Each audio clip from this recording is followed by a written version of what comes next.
Good morning, good evening, good afternoon, wherever it is you happen to be. Hope as always that you guys are having a great day and a blessed week. Today we're going to cool things down, as it were, and we're going to be talking about the Cold War. For those of you who are familiar with this conflict, you'll know that it was really more of a process than a historical event. This was a conflict predominantly between the United States and the then Soviet Union that erupted, I would say, right at the end of World War II. You could even see some of the tensions beginning to brew over even before World War II ends. But it continues all the way up until 1991, when the Soviet Union eventually collapses and the Cold War will come to an end.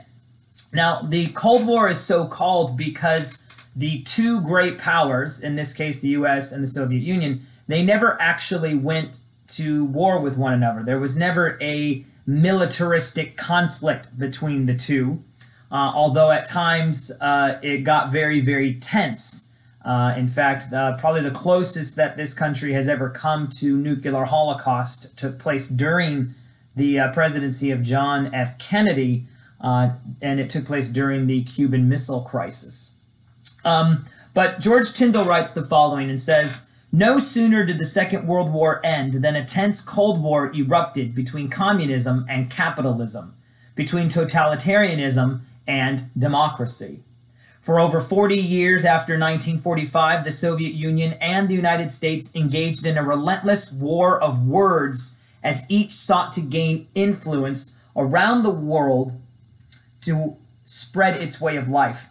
And it's very interesting how this really began to play out, because in some circumstances, particularly in the American home front, the United States, in fact, began to adopt certain practices that would be more in line with communism than with their republic or their democracy. We can think of things like the communist witch hunt that took place in the United States. We can look at things like McCarthyism. In fact, at one point, President Harry Truman, who had succeeded Franklin Roosevelt, states that we're going to keep the Bill of Rights on the books, right? We're not going to force Americans to have to think a certain way and believe a certain way. And yet, often, this is exactly what happened. There's a couple of instances, for example, at Cal State Berkeley. Not Cal State, UC Berkeley. Sorry, UC Berkeley. Where, for example, a loyalty oath was required of the university faculty. And many of the faculty members refused to take it, not because they were disloyal to the United States, but simply because when you force faculty members at a school, at a college or university to prescribe to a certain idea, then they're not free to talk about a whole range of ideas. I mean, the reality is we don't necessarily want to make students or ideas safe for students. We would make students safe for ideas. That is, we give them the opportunity to think through everything, not only feed them certain ideas. And in this particular case, the idea was that we want to make sure that there are no members of the university who are ever aligned with communism, have ever thought about communism, that kind of thing. And so there definitely were times when within the United States home front where we began to look like the thing that we were trying to stamp out. And stamping out communism was not necessarily the plan or the goal of the United States, although some presidents, like Eisenhower, for example, would have been more in line with thinking about rolling the tide of communism back. But the predominant foreign policy that the United States adopts with respects to communism is a foreign policy known as containment. And the containment idea is rooted in the belief that if one nation were to fall to communism, then all of the nations in the surrounding area would fall to communism. This was particularly true in Southeast Asia when we think of places like Korea and Vietnam. But there is this deep fear among people within the United States that if the Soviet Union is allowed to extend its influence across Eastern Europe and into Asia and into the Caribbean and elsewhere, then there would be no way to stop the tide of that. So what we needed to do was to contain communism to where it already was. In fact, the origins of the Cold War, some of it, a lot of it, comes right out of the Soviet Union because they had been invaded multiple times by neighboring countries. And one of the things that Joseph Stalin, who was initially the leader of the Soviet Union at this time, he wanted to ensure that the Soviet Union would not be invaded again. As my notes state, it says much of the origins of the Cold War stem from a deep insecurity on the part of the Soviet premier Joseph Stalin. Having been invaded by Germany twice in the early 20th century, Stalin wanted to make sure it wouldn't happen again. And so one of the ways that you do that is you expand and extend your influence around to the neighboring countries so that they are now your allies as opposed to your enemies. And so we're going to sort of bank on this containment policy. And the problem that we will find with containment is that it really meant that the United States was going to have to go wherever communism went, right? I mean, the thing is that communism is a idea. It's a political ideology, right? And you can't just stamp that out, right? That's like trying to stamp out republicanism or democracy or fascism or what have you, right? Those ideas are always floating around, and some people tend to adopt them, right? So the thing with the containment policy is it meant that the United States was going to commit itself militaristically, economically, and every other way possible. We were going to commit ourselves to stamping it out, containing it wherever we could find it. And there were multiple ways where, or multiple ways in which the United States attempted to stamp out communism. There's a number of key events that we can look at. There's multiple ways. We can look at the armament race, for example. Who's going to build the biggest, baddest weapons, right? Nuclear weapons, of course. When World War II ended, we dropped 2 nuclear warheads on Japan. Many historians, a number of them, argue that the reason we did that was not so much to end World War II as it was to show the Soviet Union the type of power and capabilities that we had. Now, of course, we only had 2 bombs, but no one else knew that. But as it would be, the Soviet Union would create their own atomic weapons. They create the hydrogen bomb. They are actually the first to launch a satellite into space known as Sputnik. And it freaked out a lot of Americans. And one of the interesting things that you'll find about 1950s culture and society is that there was a great deal of anxiety, a lot of fear. In fact, when we get to the 1950s, one of the things we're going to talk about is that, culturally speaking, many Americans became very homogenized. They began to look like one another, act like one another, dress like one another, speak, eat, watch the same shows. And the reason for that, at least in part, is that this threat of communism, if you looked different, then you might be labeled a communist. And if you're a communist in the United States, then that's a problem. So you just simply start acting like everybody else.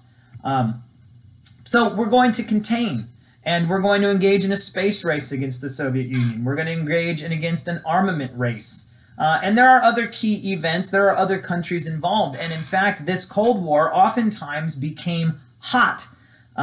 Although they would be, I wouldn't necessarily call them proxy wars, but they were conflicts that the United States got involved in order to keep communism from spreading. So we look at things like the Korean War, which lasted from 1950 to 1953. Although technically we were still technically at war with North Korea because there was never a peace treaty. It was just an armistice. But we get involved in the Korean conflict because North Koreans pushed below the 38th parallel line in an attempt to unify the Koreas under a communist government, and the United States got involved, ultimately getting the Chinese involved, and then in the end, basically bringing everyone right back to where they had started along the 38th parallel line, which separated North Korea from South Korea. We get involved in the Vietnam conflict. A lot of folks say that our involvement in the Vietnam conflict really began in the 50s, and really after John F. Kennedy's assassination, we immediately escalated that involvement with respects to the military. We'll talk more about Vietnam later. But once again, this was an attempt by North Vietnamese to cross through the 17th parallel, bring North and South Vietnam back together as one country under a communist regime. And the United States said, well, we have to stop the spread of communism. We will try and oust Fidel Castro out of Cuba with a sort of coup d'etat, if you will. It was known as the Bay of Pigs invasion, and it was a Bay of Pigs debacle is what happened. And that actually directly leads to the Cuban Missile Crisis, whereby the Soviet Union will begin to install missiles in Cuba pointed at the United States as a means of protecting Cuba, which had become communist, as had China, by the way. And so for all these different ways, you know, the United States is going to try and fight against the Soviet Union. The Soviet Union is going to fight back in other ways. They will build the Berlin Wall, for example. And the United States and the Soviet Union, you know, there's times when things got really hot, and there's times when things began to cool down. We refer to that as détente. Some presidents were better at cooling relations between the Soviet Union and the United States than other presidents. I mean, you take a look at someone like Richard Nixon, and you know, for better or for worse, I mean, we remember him for Watergate, but you know, he went and he traveled to China, for example. No president had ever done that before, and he's attempting to ease the tensions that existed between the United States and the Soviet Union. By contrast, someone like Harry Truman and Dwight D. Eisenhower, they are far more use your fighting, you know, use your military to fight back against the Soviet Union. Use your economic resources to fight back against the Soviet Union. I mean, we can look at something like the Truman Doctrine, the Marshall Plan, all of which were successful in their own right, but they basically said we're going to throw money at countries who are willing to accept our aid to help rebuild their nations following the destruction of World War II. You know, that was a widely successful campaign, and we'll talk more about the Marshall Plan throughout the week. But I want you just to have kind of a broad understanding of what this movement was. And it was a process, and it created a lot of anxiety and a lot of fear for many, many folks, you know. And because the time period for the Cold War is so long, there's really so much we could say. We could talk about, you know, the U-2 spy planes. We could talk about the Berlin airlift. We could get into the nitty-gritty of the Korean War. And, you know, we could get into some of the ways in which different premiers, besides Joseph Stalin, you know, Brezhnev, Nikita Khrushchev, and others, attempted to negotiate and use diplomacy. But I really just want you to have a broad understanding of what this was. And in many ways, you know, the relationship between the United States and the Soviet, or the and Russia today, you know, I think that relationship is still being shaped by the Cold War. I mean, in terms of human history, the Cold War didn't end that long ago. Again, 1991, the Berlin Wall came down in 1989. Soviet Union collapses in 1991.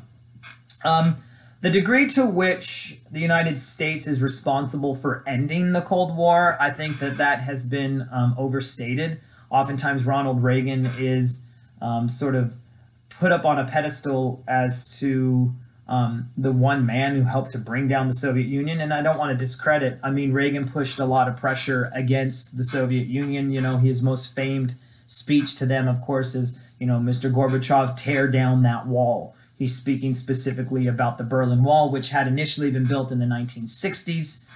It was in fact done so because the Soviet Union was losing so many people into West Berlin. So, you know, yeah, Reagan, you know, gives some credit, but there was also some significant changes to policy and practices done by the Soviet Union themselves, which helped to bring about the collapse. But I don't want to go off on too many tangents here, because if I start talking about one event, you know, Cuban Missile Crisis, or, you know, the moon landing, and we, you know, we could go off and on and off and on. And I think that would just become too much of a digression. But the Cold War is a significant historical process. You can refer to it as an event if you want, but again, we're talking from 45 to 91. That's a long, long time. Pretty much from Presidents Truman up through George H.W. Bush. So you've got, let's see, Truman, Eisenhower, Kennedy, Johnson, Nixon, Ford, Carter, Reagan, Bush. It's a lot of folks. I think I got all that right. But that's what we're looking at this week, guys. So dive into this, see what you can think, and of course, while the Cold War is going on, there's a whole bunch of other things going on. We're going to spend some time specifically looking at the Vietnam War. I think that is definitely a war that was born out of the Cold War itself, but it's definitely worth mentioning on its own. As is the Korean conflict. I don't want to backslide the Korean conflict. It was a significant conflict, but I think in terms of the ultimate consequences and ramifications, I think Vietnam had a much more significant overall impact upon the United States. If you disagree with that, by all means, let me know. I'd love to hear what you have to say. So that's where we're at. If you have questions or what have you, contact me. I'll get back to you. Otherwise, as always, go in peace. Be warm and filled. May the force be with you. Live long and prosper, and may the odds forever be in your favor. Have a blessed week, guys.